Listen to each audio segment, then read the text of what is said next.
우리 말씀과 순종으로 하나됨을 향하여 하나님 앞에 서겠습니다. 오늘 우리들에게 주시는 하나님의 말씀은 예레미야애가 3장 31절로 33절 말씀입니다. 제가 봉독하지요.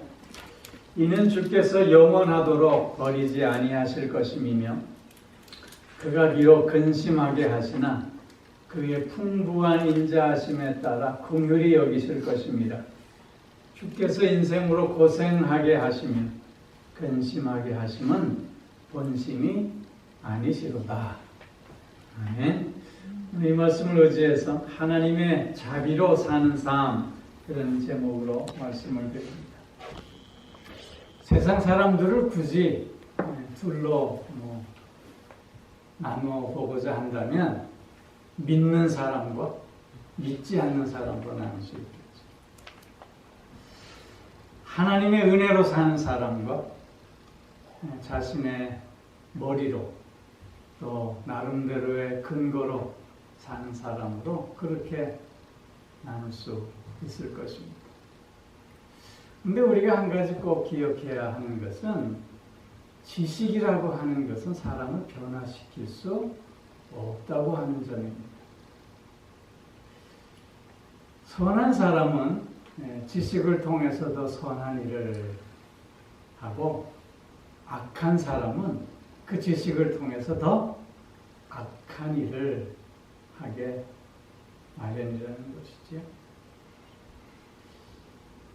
좀 아둔한 사람, 우리가 흔히 멍청하다라고 얘기하는 사람은 절대 남을 속일 수 없습니다. 그러나 지혜롭다고 하는 사람, 그런 사람들은 사람의 심리와 욕망을 잘 이용해서 유혹하고 속이기 수 있는 것이죠. 나름대로의 근거와 논리를 가지고 사는 사람들의 얘기를 들어보면 그럴듯해 보이기도 하지만 왠지 가슴이 편하지 않고 답답함을 느끼게 됩니다. 그런 이유는 아마 나와 생각이 다르기 때문이고 가치가 다르기 때문이기도 하겠지만 그 안에 진리가 없기 때문은 아닐까 하는 생각을 해봅니다. 특별히 그런 자신만의 나름대로의 지혜와 논리로 산다고 할 때 그 안에 생명이 없음이 분명합니다. 그러나 하나님의 은혜로 사는 사람은 생명력이 풍성합니다. 왜냐하면 하나님의 은혜에는 생명이 담겨져 있기 때문인 것이죠. 오늘 우리가 함께 읽은 본문 말씀은 하나님의 자비를 강조하고 있습니다. 하나님의 그 풍성한 자비를 강조하고 있는 말씀입니다. 오늘 본문의 배경을 잠깐 설명을 드리면 남왕국 유다가 바벨론에 멸망당했습니다.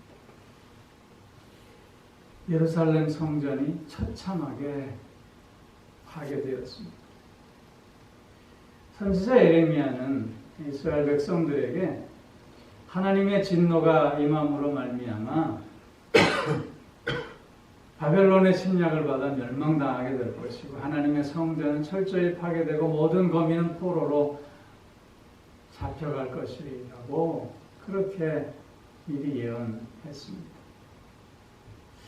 그러나 그런 예언을 했던 예레미야 선지자마저도 자신의 눈앞에 펼쳐진 예루살렘 성전의 그 참혹한 파괴의 모습을 보고는 마음이 너무 비통해서 슬픔의 노래를 부르게 됩니다. 그것이 바로 예레미야 애가입니다. 애가라고 하는 말은 비통의 노래, 슬픔의 노래라고 하는 것이죠. 특별히 이스라엘 백성들에게 예루살렘 성전의 철저한 이 참혹한 파괴는 너무나도 큰 충격적인 사건이 아닐 수 없었습니다. 그들이 지금까지 살아오면서 이렇게 저렇게 당했던 고난의 연속이 아니라 예루살렘 성전의 파괴는 마치 종말을 맞는 듯한 너무나도 충격적인 사건이었던 것입니다.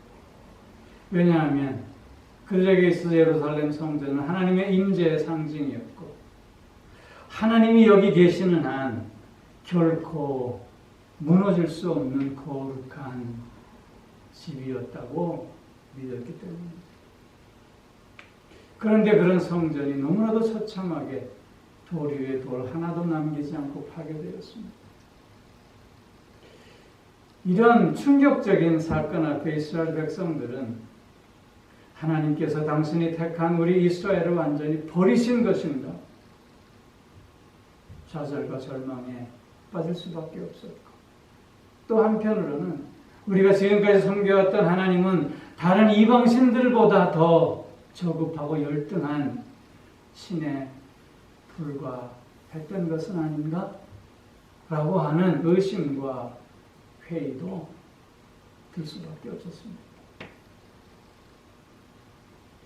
이런 이스라엘에게 오늘 예레미야 선지자는 다시 그 하나님의 풍성한 자비로 말미암아 하나님께서 우리를 불쌍히 여겨주셔서 다시 우리를 세워주실 것이라고 하는 이 구원의 소망을 선포하고 있는 것이 오늘 본문의 내용이고 배경입니다. 하나님의 자비라고 했을 때 그 자비라고 하는 말은 히브리 말로 헤세드라고 하는 말입니다. 좀 많이 들어보셨죠? 헤세드. 그 헤세드라고 하는 말의 뜻은 윗사람이 아랫사람에게 베푸는 호의와 관심과 사랑을 의미합니다. 특별히 헤세드라고 하는 말은 거룩하신 하나님께서 죄인된 인간에게 향한 그 사랑, 그 관심을 의미합니다. 근데 또 하나 특별한 것은 이 헤세드라고 하는 말 속에는 하나님의 약속에 근거한 사랑이라고 하는 개념이 담겨져 있는 용어입니다. 즉 헤세드, 하나님의 자비라고 하는 것은 하나님이 즉흥적으로 그냥 이렇게 베풀어 주시는 사랑과 호의가 아니라 하나님의 약속의 말씀에 근거해서 주어지는 하나님의 사랑과 하나님의 은혜라고 하는 뜻입니다. 그렇게 하나님의 자비로 산다고 하는 그 삶은 무엇보다도 하나님의 약속의 말씀에 근거한 삶이라고 하는 뜻입니다. 오늘 본문 31절에서 보면 이는 주께서 영원하도록 버리지 아니하실 것입니다. 그랬습니다. 하나님은 이스라엘 백성들에게 약속해 주셨지요. 하나님은 당신의 택한 백성들에게 말씀해 주셨습니다. 내가 너희를 결코 버리지 않을 것이다. 그 누구도 내 손에서 너희를 빼앗아 갈 자가 없다고 약속해 주셨습니다. 오늘 예레미야가 이렇게 지금 이스라엘 백성들에게 위로와 소망의 구원의 말씀을 증거하고 있는 것은 이런 하나님의 약속에 근거했기 때문이라고 하는 것입니다. 하나님의 신실하심, 그것은 하나님께서 약속하신 것은 반드시 이루시는 하나님임을 뜻하는 말입니다. 하나님은 아브라함을 택하셔서 아브라함과 약속을 맺으셨습니다. 내가 너에게 땅을 주고 자손을 주고 그리고 복의 근원 되게 해 주시겠다. 하나님은 아브라함과 이 약속의 근거에서 아브라함이 실수하고 아브라함이 넘어졌음에도 불구하고 그에게 풍성한 자비를 베풀어 주셔서 그의 삶 속에 그의 삶을 이어갈 수 있게 해 주셨다는 것입니다. 아버지와 형 에서를 속이고 도망가던 야곱이 베델에서 하나님을 꿈속에서 만납니다. 하나님께서 그 야곱에게 약속해 주셨죠. 아브라함에게 약속하신 그 약속을 다시 한번 확인해 주시는 것입니다. 내게 땅을 주고 자손을 주고 너를 복되게 함으로 너의 자손들이 복을 받게 해주시겠다. 하나님은 야곱의 그 꼼수, 야곱의 그 가벼움, 그 가운데서도 당신의 자비를 거두지 아니하심으로 말미암아 그를 이스라엘 되게 해 주셨습니다. 다윗과의 약속도 마찬가지입니다. 하나님은 다윗과 약속하시고 너의 위를 견고히 해 주시겠다 말씀하셨습니다. 그리고는 다윗의 후손들이 아무리 범죄하고 하나님을 배반한다 할지라도 하나님은 그 약속의 말씀에 근거해서 다윗의 위를 끊어내지 아니하셨습니다. 그리스도가 오시기까지 그 자비를 계속해서 베풀어 주셨다는 것입니다. 성천하시기 전에 예수님께서는 제자들에게 약속하셨습니다. 내가 너희와 세상 끝날까지 항상 함께하리라. 오늘도 주님은 그 약속의 말씀에 근거해서 오늘 우리와 함께해 주십니다. 이런 하나님의 자비로 사는 것은 그래서 하나님의 약속의 말씀에 근거해서 사는 삶이 되어진다고 하는 것입니다. 여러분 복음성가 중에 이 노래 아시는지 모르겠어요. 주의 자비가 내려와 내려와 주의 자비가 봄비같이 주의 자비가 내려와 내려와 주의 자비가 나를 돕네. 주의 자비가 늘 하나님의 그 약속의 말씀에 근거해서 우리에게 봄비같이 내려와 적시고 우리를 늘 덮고 있음을 우리는 또한 고백할 수 있어야 할 줄로 믿습니다. 그런데 그럼에도 불구하고 인생은 녹록지 않습니다. 인생은 다양한 고난이 찾아오고 있습니다. 왜 하나님의 자비가 봄비같이 내리고 왜 하나님의 자비가 늘 나를 덮고 있음에도 불구하고 우리의 인생은 때때로 힘들고 때때로 고통과 슬픔 가운데 있게 되는 것일까요? 우리가 힘이 들고 우리가 고통과 고난과 고통 가운데 슬픔 가운데 있게 될 때 그때는 하나님의 자비가 끊치는 때일까요? 그렇기에 우리의 삶에 고난이 있고 고통이 있고 슬픔이 있는 것일까요? 성경은 우리에게 그렇지 않다고 말씀하고 있습니다.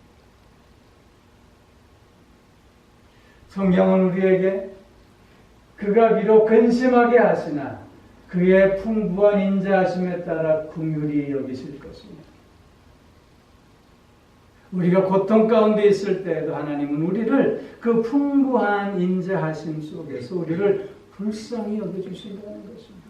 우리에게 관심을 끊지 아니하시고 우리와 함께 하신다고 하는 것입니다. 그런데 왜 우리를 근심하게 하실까요?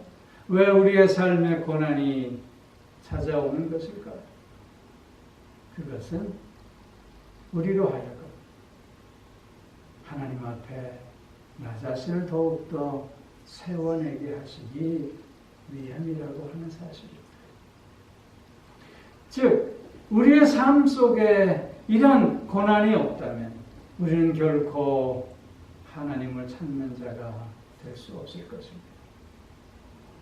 고난이 있기에 우리는 하나님의 필요를 절감하고 그 고난이 있기에 그래서 나는 주님밖에 없습니다. 나는 주 없이는 살 수 없습니다. 이렇게 고백하는 자가 될 수 있다고 하는 사실입니다.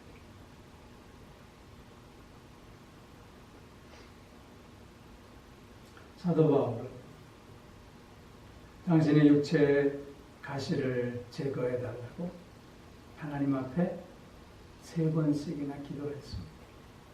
그럴 때 하나님의 바울에 대한 응답이 무엇이죠? 내 은혜가 내게 족하다. 이걸 얼뜻 들으면 저 기분 나쁜 말 아니에요? 너 계속 아파 그 말이잖아요. 너 계속 불편해야 돼 그 말이잖아요. 그런데 하나님께서 내 은혜가 내게 족하다라고 하는 이 말씀의 진짜의 의미는 뭘까요? 사도 바울이 이렇게 고백하고 있어요. 하나님이 나를 자고하지 않게 하기 위해서, 하나님이 나를 더욱더 겸손한 자 되게 하시기 위해서. 그래서 나는 이제 나의 약함이 강함임을 깨닫노라. 그래서 이제는 나의 약함을 자랑하는 자가 되었노라. 그렇게 고백하고 있지 않습니까? 여러분, 우리가 언제 힘들까요? 저는요, 지갑에 돈 떨어지면 힘들더라고요. 기운이 쫙 빠지는 것 같아요. 사나이의 자존심은 지갑에 두툼합니다. 특히 있다가 없을 때는 더 힘이 빠집니다. 더 처량함을 느끼게 됩니다. 그런가 하면 건강했다가 병들 때는 또 우리는 무력감에 힘들 수밖에 없습니다. 또한 계획을 세우고 어떤 일에 열심히 매진했는데 원하는 결과가 나오지 않고 실패했음을 자인할 수밖에 없을 때 우리는 그때 또한 자신의 한계를 절감하며 힘들 수밖에 없습니다. 그런데 그런 자신의 초라함, 그런 자신의 무력함, 그런 자신의 한계를 절감함으로 말미암아 내가 사는 것은 나의 힘으로 사는 것이 아님을 고백할 수밖에 없어요. 시편 기자는 내가 하나님께 가까이 나아가니 내게 복이다. 그렇게 노래하고 있습니다. 내게 찾아오는 이런 고난과 이런 고통과 이런 슬픔으로 말미암아 내가 점점 더 하나님 앞에 가까이 나아갈 수 있다면 이 또한 하나님의 또 다른 풍성한 자비의 모습이 아니겠는지. 하나님의 뜻은 고난이 아닙니다.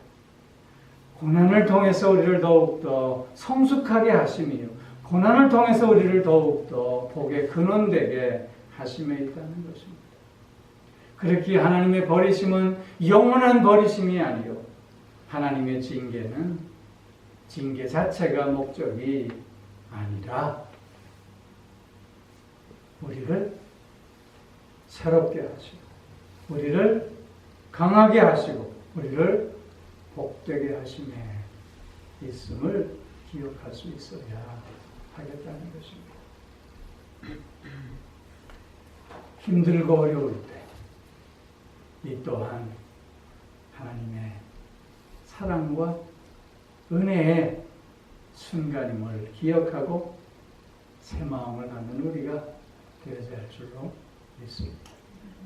특별히 그래야 하는 또 하나의 이유가 있습니다. 33절에 보면 주께서 인생으로 고생하게 하시며 근심하게 하심은 본심이 아니시고 그게 하나님의 원래의 뜻이 아니라는 것입니다. 예레미야 29장 11절 말씀에서 보면 너희를 향한 나의 생각은 내가 아나니 뭐예요? 뭐라 그랬어요? 고난이 아니라 오히려 평안이다. 너희 장래에 소망을 주려 하는 것이 내 생각이라고 그렇게 말씀하고 있습니다. 하나님의 우리를 향한 뜻은 그것으로 끝이 아니라는 거예요. 그것을 통해서 우리에게 더 좋은 곳으로, 더 복된 자로 세워내심이 하나님의 뜻이라고 하는 것입니다. 사도 바울은 그래서 뭐라고 고백합니까? 오늘의 나의 나됨이 전적으로 하나님의 은혜입니다. 이렇게 고백하고 있는 것입니다. 오늘 나의 이 삶의 모습이 나를 향한 하나님의 최선임을 고백하고 있는 것이죠. 왜냐하면 하나님의 나를 향한 뜻은 고통이 아니라, 근심이 아니라, 슬픔이 아니라 우리를 더욱더 힘있게 하시고 복되게 하시기 때문임을 우리가 깨닫고 있기 때문인 것이죠. 이런 하나님의 자비를 매일매일 확인하고 누리고 살아가는 우리가 되어져야 할 줄로 믿습니다. 당신의 말이 산을 옮길 수 있다라는 책이 있어요. 그 책에 보면 우리가 두 번 다시 해서는 안 될 말들이 있음을 여러 가지로 설명하고 있습니다. 몇 가지만 소개하면 제일 먼저는 나는 할 수 없다라는 말을 두 번 다시 하지 말아야 된다. 왜냐하면 내게 능력 주시는 자 안에서 내가 모든 것을 할 수 있기 때문이다. 그런 말을 두 번 다시 하면 안 된다는 거예요. 나는 이것도 없습니다. 나는 저것도 부족합니다라는 말 두 번 다시 해서는 안 된다는 거예요. 왜냐하면 하나님께서 예수 그리스도 안에서 그의 영광 가운데 그의 풍성한 대로 우리에게 필요한 모든 것을 채우시기 때문이다. 나는 두렵습니다. 나는 무섭습니다. 라고 하는 말 두 번 다시 할 필요가 없다는 거예요. 왜냐하면 하나님께서 우리에게 주시는 마음은 두려워하는 마음이 아니라 곧 능력과 사랑과 근신하는 마음이기 때문이라는 것입니다. 나는 불안합니다. 나는 근심과 걱정 그리고 좌절의 말 두 번 다시 할 필요가 없다는 거예요. 왜냐하면 너의 모든 근심을 주께 맡기라. 그리하면 그가 너희를 보살펴 주시고 너희를 도우시리라 말씀하셨기 때문이라는 것입니다. 남을 정죄하는 말도 두 번 다시 할 필요가 없대요. 왜냐하면 그리스도 예수 안에서는 결코 정죄함이 없기 때문이라는 것입니다. 하나님의 자비로 사는 자들의 실제적인 삶의 모습은 이래야 된다는 거예요. 약속의 말씀에 근거한 삶, 그리고 그 삶의 고난이 주는 의미와 그 결과를 더욱더 미리 바라보는 삶, 그리고 하나님의 나를 향한 뜻이 무엇임을 늘 확인하고 그 삶 가운데 나의 나됨이 은혜임을 고백하는 삶이 되어져야 하겠다는 것이죠. 우리는 받는 은혜가 있고 받는 은혜보다 더 중요한 누리는 은혜가 있습니다. 은혜를 받는 것 중요하지만 은혜를 받기만 하면 그 삶에는 열매가 있을 수 없습니다. 그 받은 은혜를 누릴 수 있어요. 그 받은 은혜를 누리는 자만이 하나님 앞에 늘 만족하는 삶, 하나님 앞에 늘 겸손한 삶, 하나님 앞에 늘 요동치 않는 삶을 살 수 있게 되는 것입니다. 오늘도 우리에게 하나님의 그 풍성하신 자비가 내려오고 있습니다. 그 풍성하신 자비가 우리를 덮고 있습니다. 그것에 그치지 말고 그 하나님의 자비를 누리실 수 있기를 바랍니다. 그 자비를 누리는 가운데 마음의 평안을 얻으실 수 있기를 바랍니다. 마음의 새 힘을 얻는 우리가 되어줄 수 있기를 바랍니다. 나의 나됨이 하나님의 은혜임을 고백하면서 감사와 찬송을 올려드리는 우리가 되어져야 할 줄로 믿습니다. 하나님의 자비를 받고 그 자비를 누리고 나는 우리 모두가 되어지기를 주의 이름으로 축원합니다. 사랑의 아버지 하나님, 약속의 말씀에 근거해서 우리에게 오늘도 당신의 그 풍성한 자비를 내려주시니 감사를 드립니다. 삶의 고난을 통해서 우리를 더욱더 그 자비의 소중함을 깨닫게 하시니 감사를 드립니다. 하나님께서 나를 향하신 그 뜻을 분별하며 깨닫는 가운데 그 자비를 또한 받고 누릴 수 있게 하시니 참 감사를 드립니다. 아버지 하나님, 하나님의 그 풍성하신 자비 안에서 그래서 열매 맺는 삶 될 수 있게 하여 주옵소서. 찬송이 넘쳐나는 삶 살아갈 수 있게 하여 주시옵소서. 감사드리며 우리 주 예수 그리스도의 이름으로 기도하옵나이다. 아멘. 이제는 우리 주 예수 그리스도의 은혜와 하나님 아버지의 무한하신 사랑하심과 성령의 교통하시며 인도하시며 내주하시며 또한 복주심의 역사가 하나님의 자비 안에 그 사랑과 그 호의와 그 관심을 누리고 나누는 삶을 살아가게 되노라. 다시금 소원하며 결단하는 사랑하는 성도들과 그 가정과 하시는 모든 일들 위해 이제로부터 영원토록 함께 하옵시기를 간절히 축원하옵나이다. 아멘.